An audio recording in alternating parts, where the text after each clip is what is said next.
सर्वे भवन्तु सुखिनः, सर्वे सन्तु निरामयाः, सर्वे भद्राणि पश्यन्तु, मा कश्चित् दुःखभाग् भवेत्.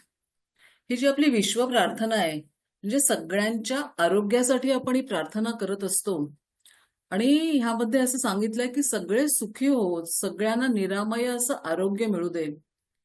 तर आजचा जो आपला विषय आहे थायरॉइड, म्हणजे जे फुलपाखरू, तुम्ही त्याचं खूप छान वर्णन आपल्या ह्याच्यामध्ये केलेलं आहे. तर हे जे फुलपाखरू असतं, हे जे थायरॉइड ग्रंथी असते, हे आपल्या शरीरातल्या सगळ्या चयापचयांच्या गोष्टींवरती नियंत्रण ठेवत असतं. आणि ह्याचं कार्य शरीरामध्ये खूप महत्वाचं आहे. तर आजचा दिवस जो आहे तो मौनी अमावस्येचा आहे, अतिशय महत्वाचा आहे. कुंभमेळा चालू आहे, सगळीकडे पवित्र वातावरण आहे, या कुंभाच्या लहरी सगळीकडे पसरलेल्या आहेत. आणि आपली ही जी ग्रंथी आहे जणू ही आपल्या गळ्यामध्ये कुंभरूपाने स्थित आहे. आणि त्याचं कार्य जर व्यवस्थित चाललं तर आपल्या शरीराचं कार्य व्यवस्थित चालतं बघा. म्हणजे ही जी ग्रंथी असते ह्याला थायरॉइड म्हणतात, किंवा संस्कृतमध्ये अवटुका ग्रंथी असं म्हणतात. आणि ह्या ग्रंथीचं जर कार्य योग्य चाललं तर आपल्या शरीरातलं चयापचय योग्य प्रकारे चालतं. आपल्या शरीराची जी वाढ असते ती या ग्रंथीच्या वरती अवलंबून असते. त्यामुळे आपलं शरीराच्या वाढीचं जे कार्य असतं ते या ग्रंथींवरती अवलंबून असतं. म्हणजे बघा की आपण कधी कधी अशी ड्वार्फिझम मुलं बघतो की त्यांची वाढ खुंटलेली असते. आणि अशा वेळेला त्यांचं जर आपण थायरॉइड चेक केलं तर त्याची गडबड झालेली असते, तिथे केमिकल लोचा झालेला असतो. त्यामुळे थायरॉइडचं फंक्शन हे अतिशय योग्य प्रकारे चालणं खूप गरजेचं असतं. शरीरामध्ये जे मेटाबॉलिझम असतं, म्हणजे आपण जो आहार घेतो त्याच्यापासून रस बनतो, रसाची निर्मिती होते, त्याच्यापासून ग्लुकोजची निर्मिती होते आणि ते आपल्या पेशींपर्यंत जातं आणि आपल्या शरीराला त्यामुळे ऊर्जा मिळते. आणि ज्या वेळेला आपण अन्न घेतो तर त्या पेशींपासून जे ग्लुकोज निर्माण झालेलं असतं त्याच्यापासून ग्लायकोजन निर्माण करायचं आणि ते पेशींपर्यंत पोचवायचं, अशी जी प्रक्रिया असते हे सगळं काम ही थायरॉइड ग्रंथी करत असते. आणि या थायरॉइड ग्रंथीवरती जे नियंत्रण असतं ना, आपल्या मेंदूमध्ये जे पिच्युटरी ग्लँड असते त्याचं असतं. त्यामुळे ह्या सगळ्या गोष्टी एकमेकांशी इंटरकनेक्टेड असतात. आणि आपण जे थायरॉइड बघतो तर हे थायरॉइड आपल्या गळ्यामध्ये, म्हणजे आपल्या ट्रॅकियाच्या समोर ती ग्रंथी असते. तिचा आकार जो असतो तो फुलपाखराच्या फुलपाखराप्रमाणे असतो. ही जी ग्रंथी असते ती मागून जोडलेली असते. आणि त्याचं जे वजन असतं ते साधारणपणे 20-25 ते 30 ग्रॅम, म्हणजे व्यक्तीनुसार, त्याच्या वयानुसार, लिंगानुसार हे वेगवेगळं वाढत जातं, वेगवेगळं असतं. आणि हे जे वजन असतं ते गर्भावस्थेमध्ये किंवा पौगंडावस्थेमध्ये त्याच्यामध्ये फरक पडू शकतो. आपण जेव्हा बघतो की ही जी ग्रंथी आहे तर ती ग्रंथी आपल्या गळ्याच्या पुढे असते. आणि ह्या ग्रंथीचा जो आकार असतो तो 5 बाय 2 बाय 2 सेंटीमीटर एवढा असतो. त्याला खूप मोठ्या प्रमाणामध्ये रक्तप्रवाहाची गरज, म्हणजे ब्लड सर्क्युलेशनची खूप जास्ती गरज असते. आणि सर्वात जास्ती रक्तप्रवाह म्हणजे जवळजवळ 0.6 ml/ग्रॅम एवढ्या जास्ती प्रमाणामध्ये तो रक्तप्रवाह थायरॉइड ग्लँडला पोचत असतो. तर अशी ही जी थायरॉइड ग्लँड असते, तर आपण जे आहारातून अन्न खातो, जे अन्न घेतो, आपण आहार घेतो, त्याच्यामध्ये जे आयोडीन असतं तर ते आयोडीन त्या ग्रंथीच्या वाढीसाठी खूप गरजेचं असतं. म्हणजे आपण नेहमी हल्ली कितीतरी वर्ष एक टीव्ही वरती किंवा सगळीकडे बघतो की नमक में आयोडीन मिलाया है क्या, ही जी आपण जाहिरात बघत असतो तर त्याची गरज का पडली हो. म्हणजे हाही विचार करण्यासारखी गोष्ट आहे की आपल्याला आयोडीनची कमी का झाली. तर त्याच्यामागे खूप गोष्टी आहेत, खूप कारण आहेत. जेव्हा आपण आहारावरती येऊ तेव्हा मी त्या विषयावरती तुम्हाला सांगेनच.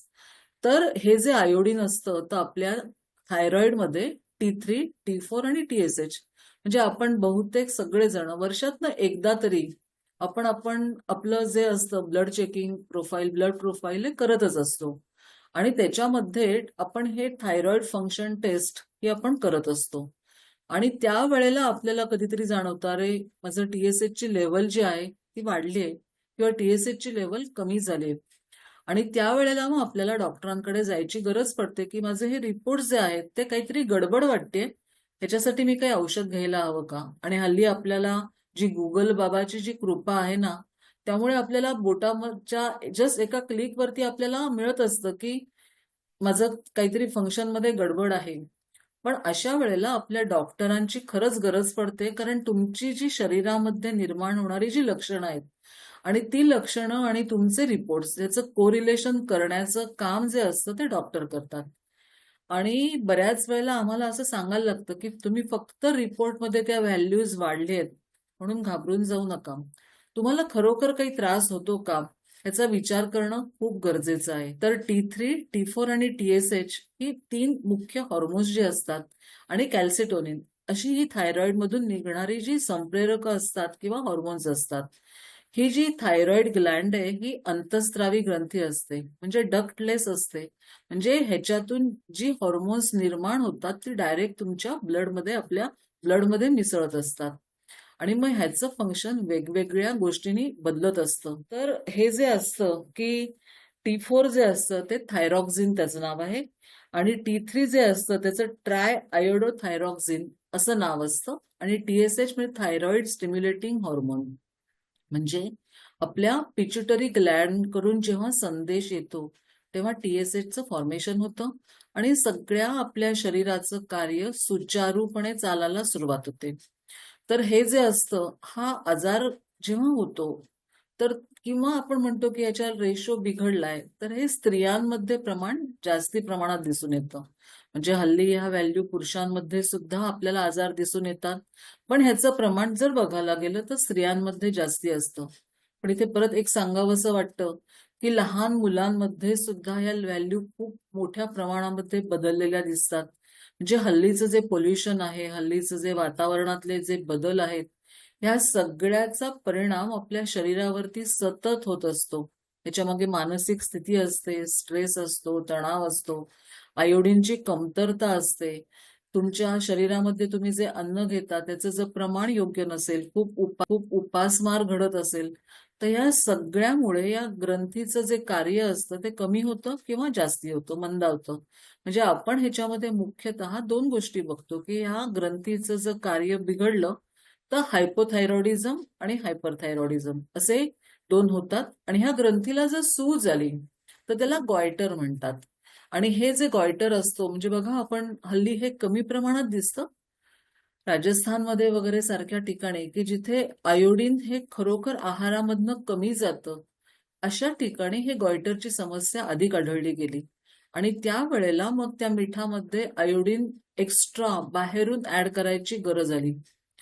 पण आता परत मी आत्ताच सांगते, की तो मुद्दा माझ्यातून निसटून जायला नको, की आपण बघा जेव्हा बाहेरून मीठ आणतो, तेव्हा त्या मिठावरती लिहिलेलं असतं, की तुम्ही जेव्हा पिशवी ओपन करता, तेव्हा ती तुम्ही एअरटाईट कंटेनरमध्ये ते मीठ ओतून ठेवा आणि त्याचं झाकण घट्ट बंद करा. ह्याच्या मागचं कारण असं असतं, की त्या मिठामध्ये जेव्हा बाहेरून आयोडीन मिसळलेलं असतं, तर ते आयोडीन बाहेरच्या हवेशी उडून जातं आणि त्याचा आपल्या शरीराला जेवढा हवा तेवढा उपयोग होत नाही. म्हणजे मी परत पुढे सांगेनच, पण ह्यासाठी पूर्वीचं जे खडे मीठ असतं, कारण बऱ्याच जणांच्या मनात खूप शंका असतात, की मग आम्ही कुठचं मीठ वापरावं? तर हे जे खडे मीठ असतं, या खडे मिठासारखा दुसरा चांगला उपयोग आपण करू शकत नाही. म्हणजे आपण खडे मीठ आणायचं, ते बारीक करायचं, भरून ठेवायचं. जे पूर्वीच्या काळी आपली आई, आजी वापरायची, तेच आपण आपल्या आहारामध्ये नक्की वापरू शकतो. तर ह्या ज्या TSHच्या लेव्हल असतात, तर TSHची व्हॅल्यू नॉर्मल लेव्हलपेक्षा जर जास्ती झाली, तर त्याला हायपोथायरॉइडिझम म्हणतात. आणि TSHची व्हॅल्यू नॉर्मल लेव्हलपेक्षा जर कमी असेल, तर त्याला हायपरथायरॉइडिझम म्हणतात. आणि जर आपल्या मानेच्या भोवती सूज असेल, आपण असं बऱ्याच वेळेला बघतो, की इथे गळ्याच्या भोवती खूप मोठी सूज आलेली आहे किंवा आजूबाजूला अशा मोठ्या-मोठ्या गाठी आलेल्या आहेत, तर त्याला गॉयटर असं म्हणतात. आणि हायपरथायरॉइडिझममध्ये अतिशय प्रमाणामध्ये तुमची TSHची व्हॅल्यू जर कमी झाली, तर तिथे ग्रेव्हज डिसीज हा पण एक खूप मोठा गंभीर आजार होऊ शकतो आणि तिथे मग आयोडीनचा डोस असतो तो रेडिएशनच्या स्वरूपामध्ये आपल्याला घ्यावा लागतो. तर हायपोथायरॉइडिझम मध्ये काय होतं, की हायपो म्हणजे लेस आणि हायपर म्हणजे एक्स्ट्रा. तर हायपो म्हणजे थायरॉइडची जी ग्रंथी असते ना, त्याचं काम जे असतं ते हळूहळू कमी व्हायला लागतं. आणि मग त्याचा जो संदेश असतो तो आपल्या मेंदूतल्या पिट्युटरीला जातो, की थायरॉइडचं काम कमी व्हायला लागलंय. आणि मग त्याचं काम कमी व्हायला लागलंय, मग टीएसएच खाली संदेश देतो थायरॉइडला. आणि मग टीएसएचची जी व्हॅल्यू असते ती आपल्या शरीरामध्ये थायरॉइडचे लेवल्स, हॉर्मोन्स जास्ती प्रमाणात सिक्रेट व्हायला लागतात. म्हणजे त्याची गरज नसते, पण त्याचा रॉंग म्हणजे निगेटिव्ह फीडबॅक आपल्या मेंदूकडे जातो. आणि मग अशा वेळेला काय होतं ना, की खूप थकवा येतो. आणि थकवा इतका येतो की माणसं अशी गळून जातात, गळून बसतात.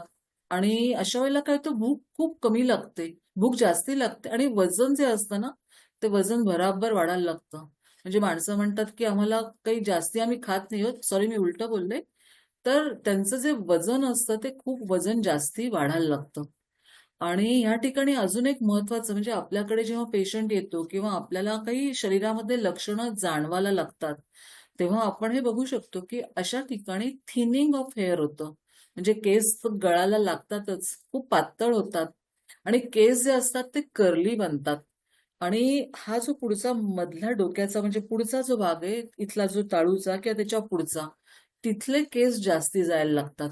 आणि हे स्त्रियांमध्ये आपल्याला जाणवतं की तिथले केस गेलेत. किंवा अशा वेळेला आमच्याकडे जेव्हा पेशंट येतो तेव्हा पटकन जेव्हा आम्ही बघतो की हा पेशंट कसा येतोय, त्याच्या कुठे शरीरावर काय लक्षणं दिसतायत, मग तेव्हा असं वाटतं की अरे ह्या माणसाचं थायरॉइडच्या फंक्शनमध्ये काही गडबड नाही ना झालेली. त्याच्या चेहऱ्यावरती खूप सूज येते. आणि ही जी मान असते त्या मानेच्या बाजूला अशी खूप सूज यायला लागते. चेहरा खूप फ्लफी म्हणजे चेहऱ्यावर पण सुजटपणा आणि ती सूज जी असते ती अशी रोगट सूज दिसायला लागते. म्हणजे असं जाणवतं की ह्याला काहीतरी आजार आहे. आणि तो जो आजार असतो तो मग आपल्याला जाणवतो की इथे काहीतरी त्याला गडबड होतीये. आणि मग अशा वेळेला आपण जे बघतो की हे जे हायपोथायरॉइडिझम आहे तर अशा इथे मुलींच्या मध्ये हिरसुटिझम म्हणजे पीसीओडी मध्ये जे होतं तसं त्यांच्या चेहऱ्यावरती त्यांच्या ओठावरती जास्ती प्रमाणामध्ये लव पण यायला लागते. जसे डोक्याचे केस जातात तसे इथे पण जास्ती प्रमाणामध्ये खूप त्यांना तिथे केस जे असतात ते यायला लागतात. आणि शुगरचं जे फंक्शन असतं म्हणजे आपल्या शरीरामध्ये मी जसं म्हटलं की मेटाबॉलिझम जे असतं ते बिघडायला लागतं. तर इथे शुगरच्या ह्याच्या रेशोमध्ये सुद्धा आपल्याला गडबड होताना जाणवते. आणि ही जी गडबड असते ती सगळी या थायरॉइडच्यामुळे होत असते. ह्याच्यानंतर जे असतं हायपरथायरॉइडिझम, हे जे प्रमाण असतं हायपरथायरॉइडिझमचं हे कमी प्रमाणामध्ये असतं. आणि हायपोथायरॉइडिझमचे पेशंट जे असतात ते आपल्याला जास्ती प्रमाणामध्ये दिसतात. तर ह्या ठिकाणी हायपरथायरॉइडिझम मध्ये काय होतं, इथेही पेशंटला खूप थकवा येतो. पण पेशंटचं वजन भराभर कमी व्हायला लागतं. म्हणजे एकदम सडन वेट लॉस असं व्हायला लागतं. त्याच्यानंतर इथे खूप भूक वाढायला लागते. आणि त्यांचे जे हार्टबीट्स असतात ते इर्रेग्युलर व्हायला लागतात. त्यांना खूप घाम येतो आणि तहान पण खूप लागते. म्हणजे कधी कधी अशी लक्षणं होतात की अरे ह्याला काय बरं होतं, एवढा घाम येतो, एवढी तहान लागतेय. नंतर त्याचं एवढं गोष्टी ज्या आहेत त्या बिघडलेल्या आहेत. इथे त्याची अँझायटी खूप वाढलेली असते. त्याची स्ट्रेस लेवल जी असते ती पण खूप वाढलेली असते. आणि मी जसं मगाशी म्हटलं की ग्रेव्हज डिसीज हा हायपरथायरॉइडिझम मध्ये ग्रेव्हज डिसीज हा सुद्धा पुढे होताना दिसतो. मग तिथे आयोडीनचे जे डोस असतात ते द्यावे लागतात. आणि मग अशा वेळेला ते जे आयोडीन त्या पेशंटला आपण बाहेरून दिलेलं असतं डोसच्या स्वरूपामध्ये, रेडिएशनच्या स्वरूपामध्ये, ते इतकं जास्ती घातक ठरू शकतं की जर घरामध्ये लहान मुलं असतील तर अशा वेळेला डॉक्टरांना सांगायला लागतं की जर त्या पेशंटला रेडिएशन दिलेलं आहे तर तुम्ही लहान मुलांना अशा पेशंट पासून दूर ठेवा. त्याच्यानंतर जे तिसरा प्रकार जो असतो तो गॉयटर. तर तिथे जी असते ती सूज येते. आणि मग ती सूज कमी करण्यासाठी कधी कधी डॉक्टर जे असतात ते ह्याच्यासाठी ऑपरेशनचा सल्ला देतात. आणि ऑपरेशनचा सल्ला करून जी वाढलेली जी सूज आहे किंवा वाढलेला जो भाग आहे तो काढून टाकतात. पण अशा वेळेला त्याचं जे फंक्शन असतं ते बदलून जातं. आणि मग त्याचे परत साईड इफेक्ट म्हणून तुम्हाला परत थायरॉइडचा त्रास होऊ शकतो. म्हणजे आपण एक गोष्ट इथे फार महत्वाची अशी आहे की आपण जर मॉडर्न मेडिसिन घेत असू किंवा कुठची आयुर्वेदिक किंवा कुठची दुसरी मेडिसिन घेत असू आणि त्याची जर गरज असेल तर डॉक्टरनी सांगितलं की तुम्हाला आता औषधं चालू करायची गरज आहे, पण त्याचं तुम्ही नीट 3 महिन्यांनी त्याचं रेग्युलर चेकिंग करणं खूप गरजेचं आहे.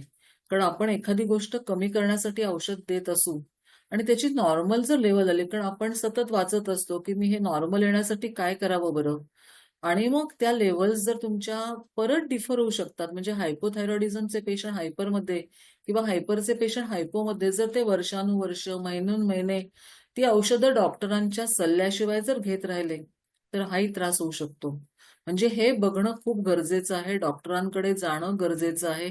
म्हणजे कधी-कधी आमच्याकडे असे पेशंट येतात, की ब्लड प्रेशरची गोळी त्यांना काही दिवसासाठी चालू केलेली असते आणि ते डॉक्टरांना न विचारताच, डॉक्टरांचा सल्ला न घेताच ते वर्षानुवर्ष ती गोळी चालू ठेवतात.